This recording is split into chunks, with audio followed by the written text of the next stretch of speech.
much, and good evening, and welcome to the show. I've been living in England on and off for about 15 years. And people ask me, they say to me, why did you leave Ireland? I left Ireland because it was bloody lonely.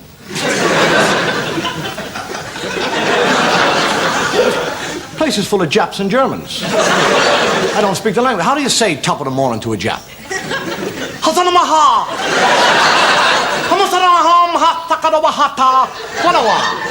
He look at you and say, ha so.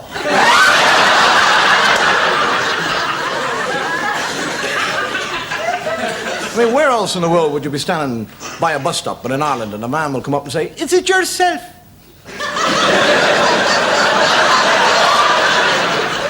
You don't say, no, it's not yourself, it's yourself's brother.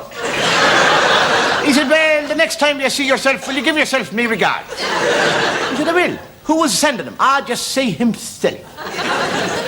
The Irish, we have a different approach to life than the English. You see, with the English, the philosophy of life of the English is something like, never do tomorrow what you can do today. The philosophy of the Irish is, never do tomorrow what you can do next Friday, and if you can't do it then, don't bother about it at all. And we speak English, but English is not our language. It's not a real language. Our own language is Gaelic. So consequently, when we do speak English, we speak it differently, or we approach it differently, or we even listen to it differently. If an Englishman were to say to me, go and do your own thing, I wouldn't know what the hell he's talking about. My mind would race off on a different angle, and I would say to myself, it's impossible.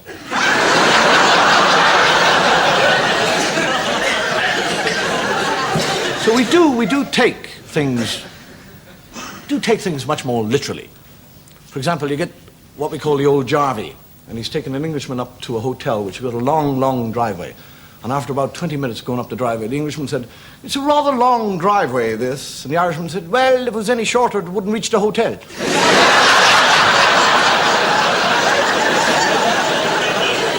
Irishman is brought up in court, and the judge looks at him and says, you have been accused of a felonious crime, and you shall be found guilty or not guilty according to the evidence presented to this court. How do you plead? The fellow said, I don't know, Your Honor. He said, what do you mean you don't know? Do you plead guilty or not guilty? He said, I can't plead either, sir. I haven't heard the evidence.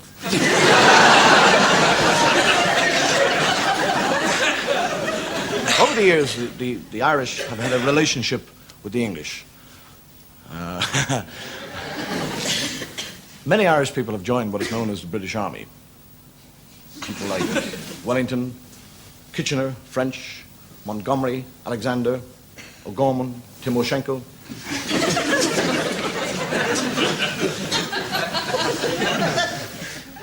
This is a story about an Irishman who joined his British Army, and he eventually winds up as being a batman to a colonel. And after a campaign in the North African desert, a ghibli or a blizzard blows up, and they get lost. And they roam around the desert for 3 days until they eventually come to the Nile, and they're both dying of thirst. And the colonel says, go and get me some water from the Nile. And the sergeant comes back, and he says, sir, they can't go near the water. It's full of crocodiles. And I'm terrified out of the life out of me by them big jaws going. The colonel said, well, don't be silly. Those crocodiles are more frightened of you than you are of them. He said, in that case, sir, the water is not fit to drink.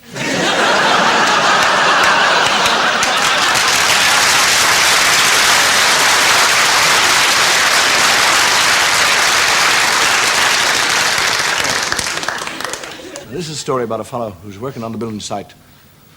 And the general foreman comes to him and he says, I'm going to give you an intelligence test because I'm thinking of making you the assistant foreman. And it all depends how you get on with this intelligence test. And he says, right, I'm ready. Right, fire away. Throw the questions at me. I'm ready. He says, right. He said, what have you got two of? They're on your feet, and you walk to work in them every morning. God, that's a hard one.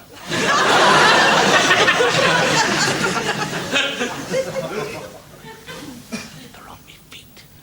And I walk. No idea. He says, a pair of boots! You fool! Shall we try again? What have you got two pairs of? You put them on your feet. One of them you walk to work in, you work in and you walk home. The other pair you put on your feet and you go out dancing.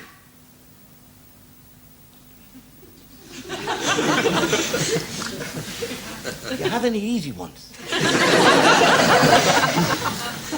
God, that's a terrible, difficult question to ask any man. I have no idea. He said 2 pairs of boots, you fool!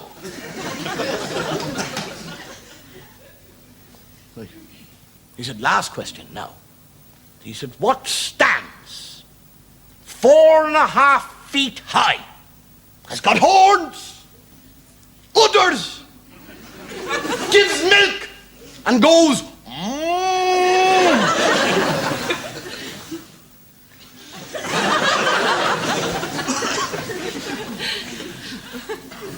Oh, be God. Would it be 3 pairs of boots? Did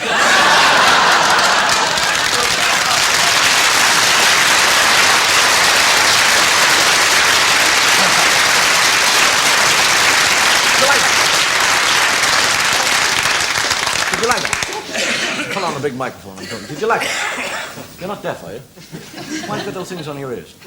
Oh, I see, yeah. Do you ever have a day when you get out of bed and you put your sock on and then you put your second sock on top of your first one and you spend a half an hour looking for the first sock? And then you cut yourself shaving, you go downstairs, you have a cup of coffee, you spill it, and you get a letter from the taxman. You go outside and the car doesn't start. I'll stop. And you think to yourself, and we've all had them, it's one of those days. There we are, Sergeant. This is the 407 Gunter. Oh, I see, sir. It's a comparatively easy bomb to... Dismantle? Yes. Ah. Good word. Good word. Good idea. You see, unlike some of the other German bombs, this one is not booby-trapped here. It's booby-trapped in the nose. So it's quite safe, really, to start the diffusing from this side here. I just give it a quick turn. There we are. I remove this plate here, therefore giving me access to the wires in here.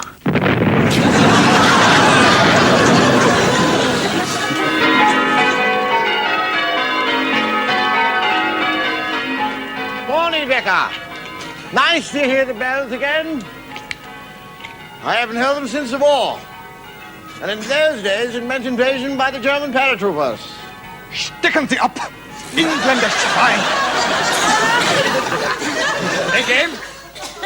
Fire! Missed! Take aim! Fire! Come on, fix bayonets! Charge! Red Dragon to Blue Leader. Red Dragon to... Oh, God, sir, I can't get through. You must, Carruthers, you must. Otherwise, we're likely to be overrun. Sir, there's only one thing for it. Not that, Carruthers, not that. Oh, please, sir, let me try. You'll get killed. What? I insist. If you insist, Carruthers, good luck. Good luck. Sir.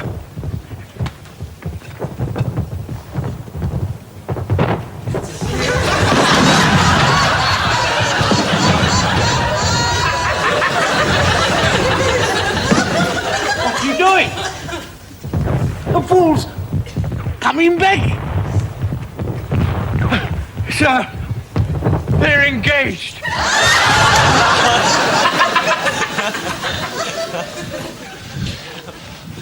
I can assure you, madam, that this is our very latest model. You can do a 380-degree turn on your own axis. It not only combines great comfort, but is highly elegant. I'd like you to notice, if you would, the stainless steel wheels. Stainless, therefore no rusting, therefore no polishing. The foam-filled body-fitting cushions are fully washable. It is guaranteed for 10 years and has detachable handles. Detachable handles!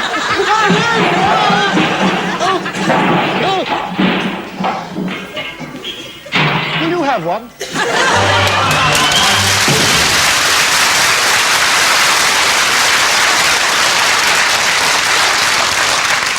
Ladies and gentlemen, I would now like to introduce my very first guest on the show tonight, magician Roderick Brodini and his assistant, Eileen.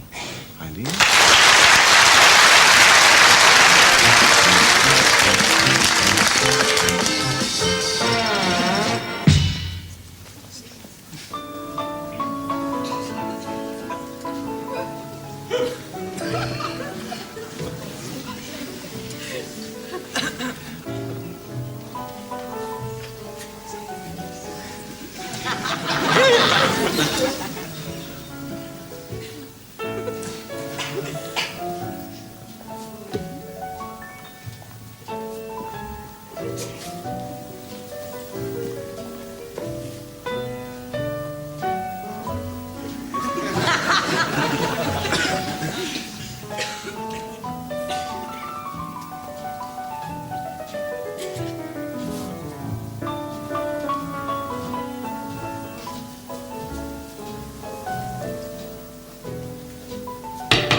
If you ever get bored, you're probably bored now.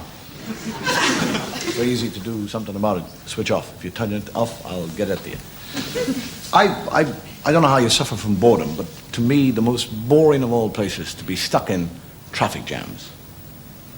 Sit in a traffic jam and I think, what can I do? Turn on the radio, listen to the records, interrupt the disc jockeys.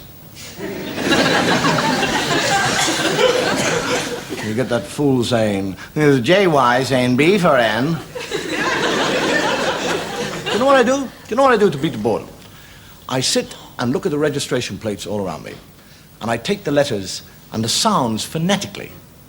Instead of saying G, I say G. And for N, I don't say N, I say N. And U, and I make up words. I go, G-no. What? I was doing it one day. There's a colour fellow in the car next to me, and he said, take the second on the left. Do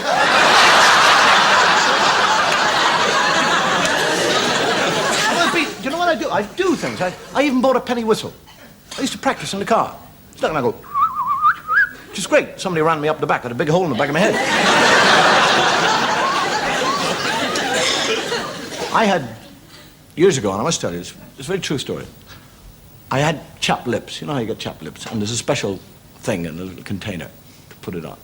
And I'm in the car and I'm sitting. What do I do? Yeah, I'm doing my lips. Can I get the mirror?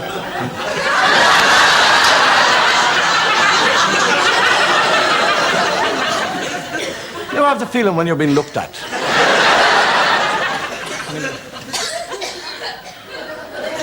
There's a fellow in the car next to me and he's going.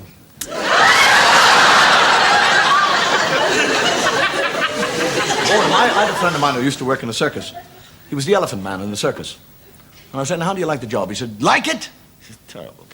14 elephants. I scrub them, I wash them, file the toes, clean the teeth, take the hay out, bring the hay in, feed them, 18 hours a day. I'm so bored. I said, why don't you leave? He said, what, get out of show business? The funny thing about man, no matter what we do, if we do it long enough, we'll get bored with it. But man has some sort of inbuilt instinct to revitalize an interest in what he's doing. It's a safety device. Perhaps the most boring thing anyone could ever do is house hunting. But with a little twist, even house hunting can become interesting.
I think that's me out.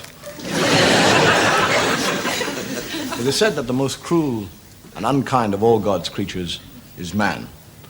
Who but man would say of man, never hit a man when he's down, kick him, it's easier.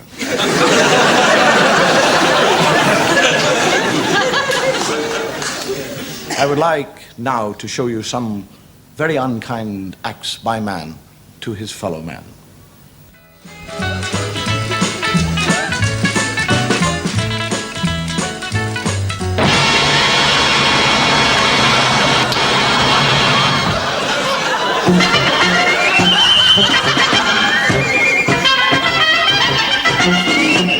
What are the charges laid against the defendant?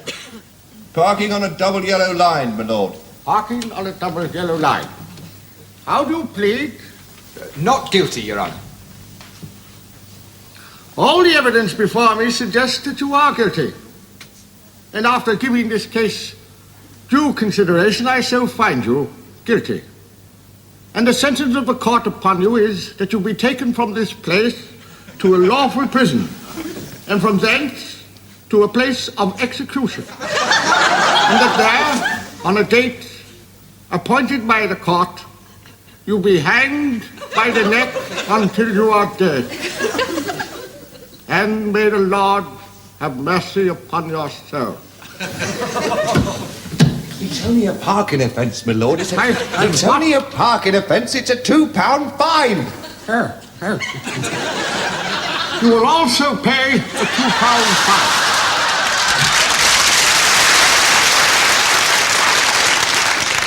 There's only one man who's ever got the better of God, and that was Moses.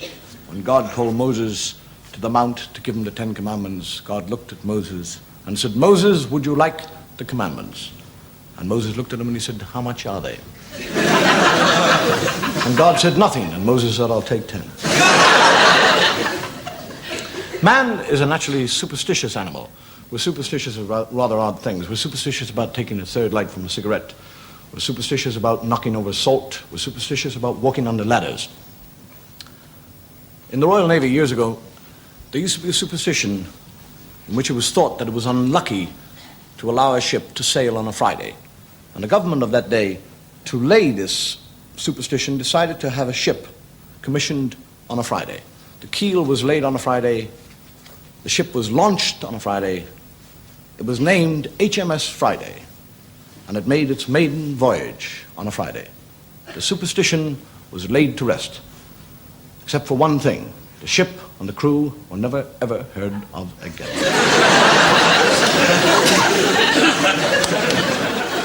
Don't doubt me, that's a true story. It's a true story.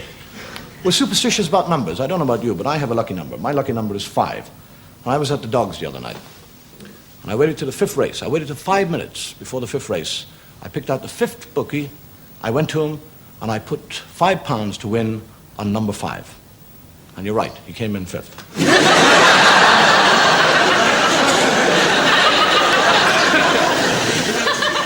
The Irish, you see, we have different superstitions to the English. For example, an Englishman would never ever walk through a graveyard at night. An Irishman would. The thing I never figure out about graveyards is why they build big walls around graveyards, because the people on the inside are not going to come out. And the people on the outside don't want to go in. But superstition, I think, is born from a fear of the unknown.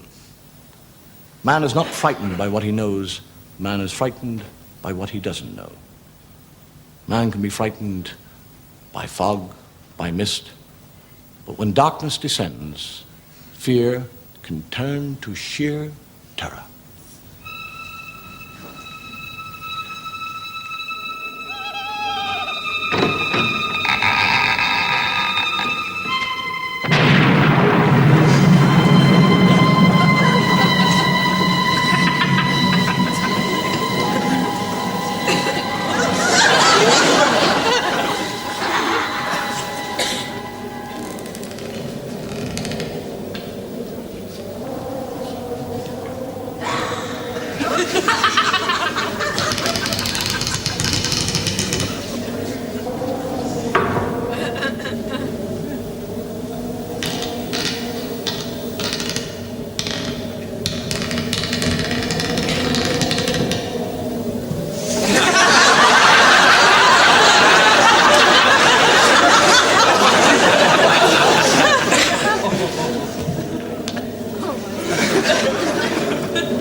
Time for drinkers, master.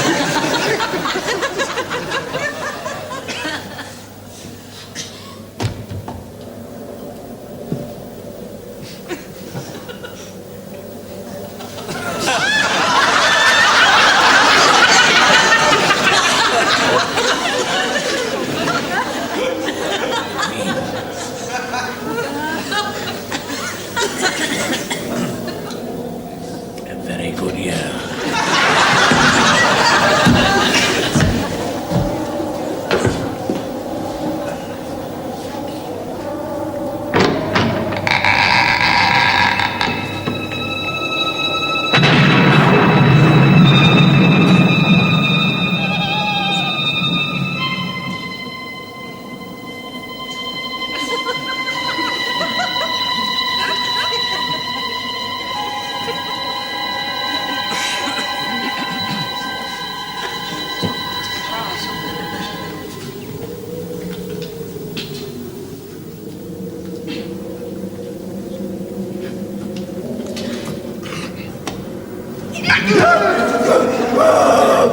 Do something!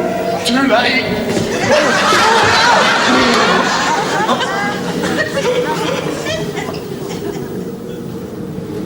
Queer things, we vampires.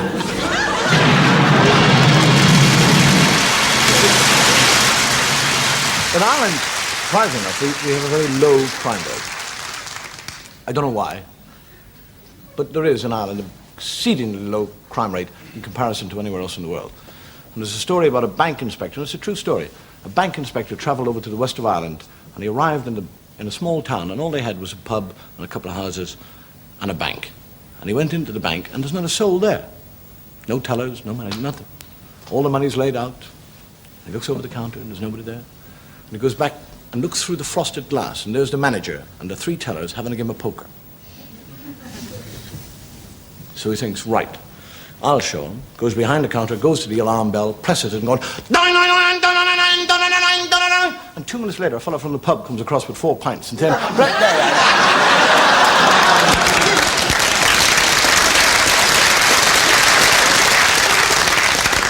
Believe it or not, but it's a true story. And I suppose the reason that the Irish don't commit a great deal of crime is we believe that crime doesn't pay, in some cases more than others.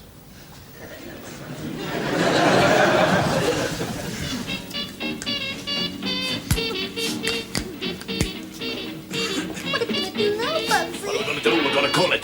The cops probably got the roads blocked by now. The bank guard is still unconscious, and police have blocked all roads leading to the scene. Well, I tell you, we stay here until the heat's off. But what about food? You can get the food. They don't know you're with me. It is believed he is accompanied by a small blonde, about 5'2", green eyes. They're out of here. We wait until it's dark. You slip out. There's bound to be an all-night diner around here somewhere. Owners of late-night diners are asked to keep a lookout for this. They try to buy food. I gotta think. I got a dark wig and glasses. I got a dark wig and glasses. You got a dark wig and glasses? Smart thinking for a dumb broad. The girl could be disguised with wig and dark glasses. Oh, won't anything go right? Only hope that Charlie got through with the dough. And caught one of the gang with the money when his car stalled in the traffic. They got Charlie! What are we gonna do, Bugsy? We're gonna get out of here before they get us. Police have received information that the criminals are holed up in the Manhattan Hotel, East 58th Street. Charlie, the punk! He talked! We get out of here before they surround the joint. Rest of all precincts and police are now covering the hotel exits. What are we gonna do, Bugsy? Out the fire escape! Out the fire escape! Surrounding countryside. Attention, attention. Police are warned not to use any fire escapes at the Manhattan Hotel, as these are unsafe and likely to collapse.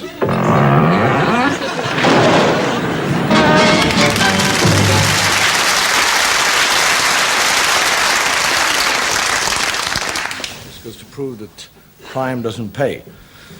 You ever thought what would happen if we didn't have any crime? You ever thought of all the number of people who'd be out of work if we didn't have crime? Judges, barristers, solicitors, policemen, policewomen, even criminals would be out of work. How would they make a living? They'd have to turn to crime. That's an Irishism. But crime does exist. And one of the great things is to be ahead, or one step ahead of the criminal. And no one knew this better than the immortal Sherlock Holmes. Hurry, Watson. I fear that we are too late. All right, Holmes. Watson? Squire, tell me, what have you seen? Steady up, man. It's imperative that we must know what you've seen. The life of your daughter depends on it. Watson, you're a medical man. Calm him down. Find out what he has seen. All right, Holmes. Now then, old man, you tell me what you've seen.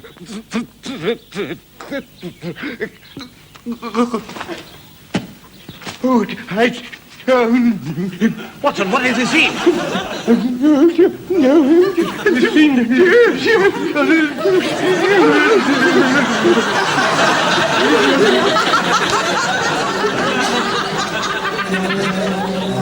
Wait, Watson.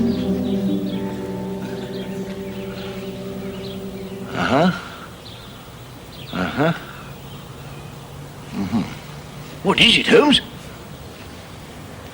Watson, behind this bush is a Scottish dwarf wearing a red beard, carrying a chicken, and using as a means of transportation roller skates. God, you're incredible, Holmes. Shall we seek him out? Yes. Right, Watson, you go that way. I shall go this way. Right, Holmes. My God, he's not here. Oh, I failed. Oh, no. It's the first time I've ever failed in my life. Oh, don't worry. I'm a failure. No, don't worry. A complete failure. A complete failure.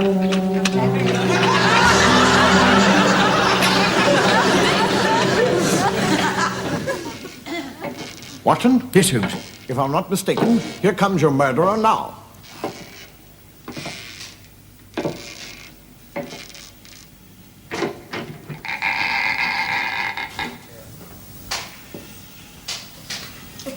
Holmes, you're incredible. I know.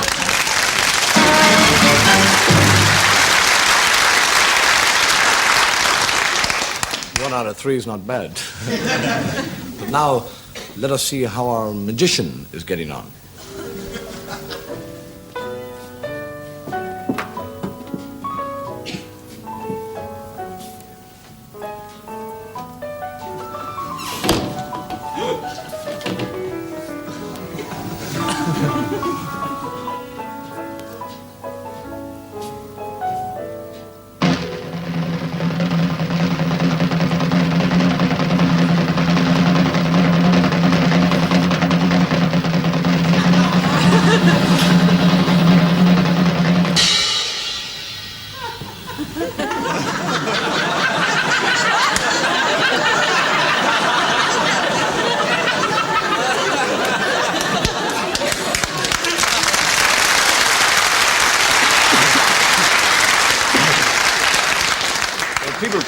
People are always asking me what I do to relax. I play golf.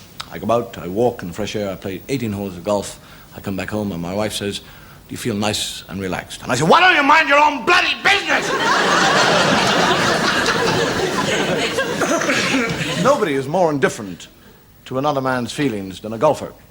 For example, you get the gentleman who rushes into the club and he said, "Did you hear that Carruthers beat his wife to death with his number 5 iron?" He said, "Did he, by golly? How many strokes?"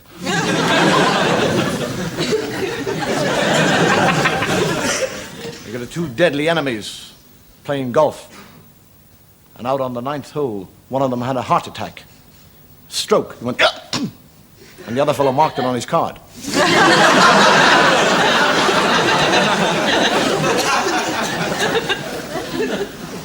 You got the 2 drunks on a tee, and no, I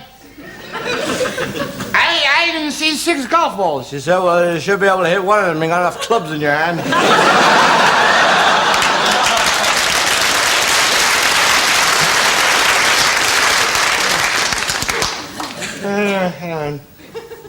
Just and iron ball.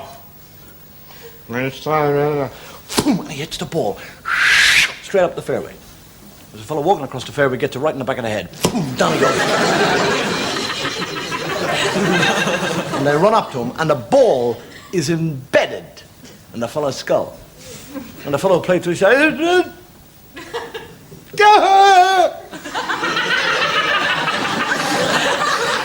am I going to do?" He says, "Use your wedge."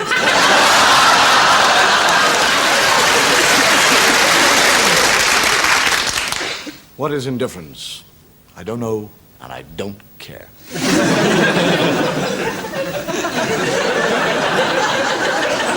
But I suppose indifference is a total disregard by one man to another man's misfortunes.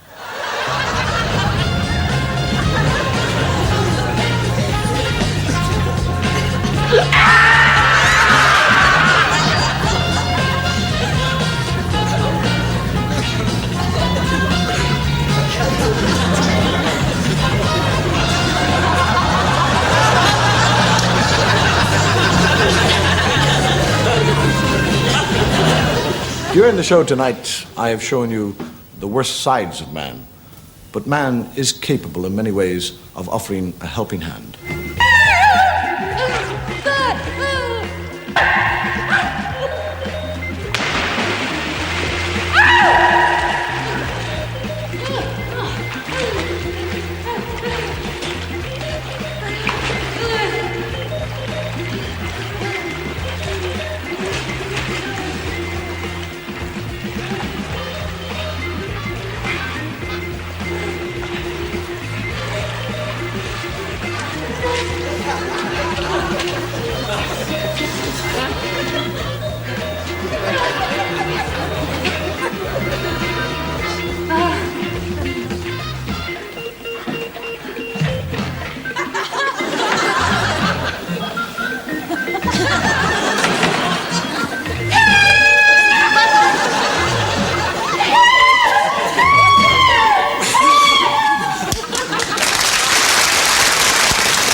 Helping hand, but in doing so, you can often end up with trouble that you don't really need.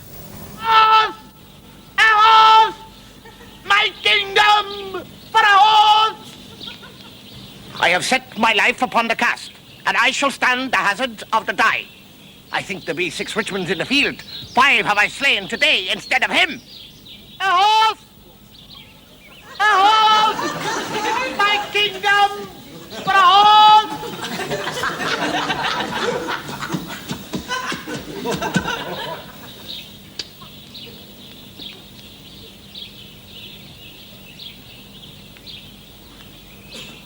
Do you realize that you are about to change the course of English history?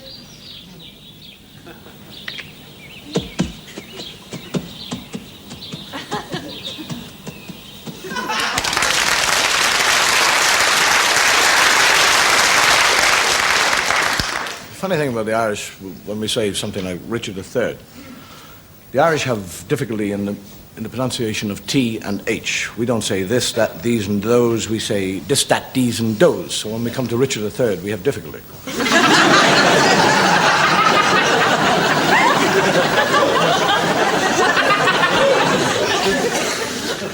And the English have a similar difficulty where you drop your H. The English people, are, instead of saying horse, they will say horse. House. For a house and things like that. You get a fellow who goes into a poultry shop and he said, oh, I love that peasant hanging up there. Fellow says, peasant? Peasant? You stupid nit. That's a partridge. Now can we have our final look at our disillusioned illusionist?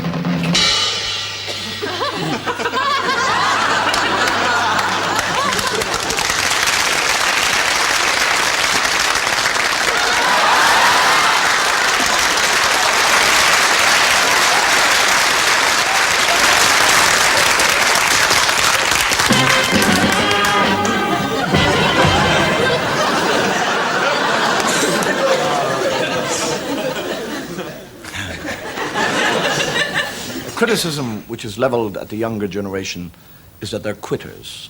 They give in too easily.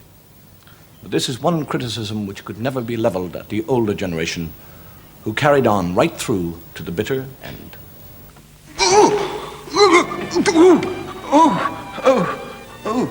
I don't feel very well. Oh, I better ring for James.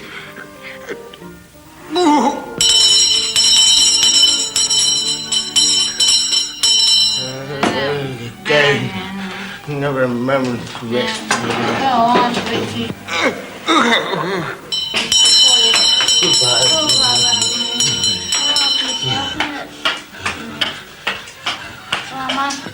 I'm coming. I'm coming.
You rang, my lord?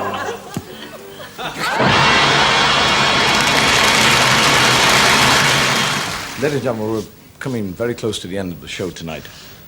And I've talked a great deal about man. But no matter what, man is unkind or unjust or intolerant. At the end of his life, he will eventually finish up with the just reward.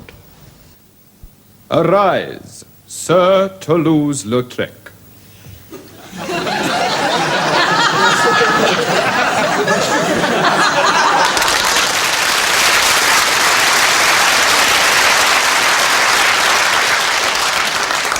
Good night, and may your God go with you. Thank you.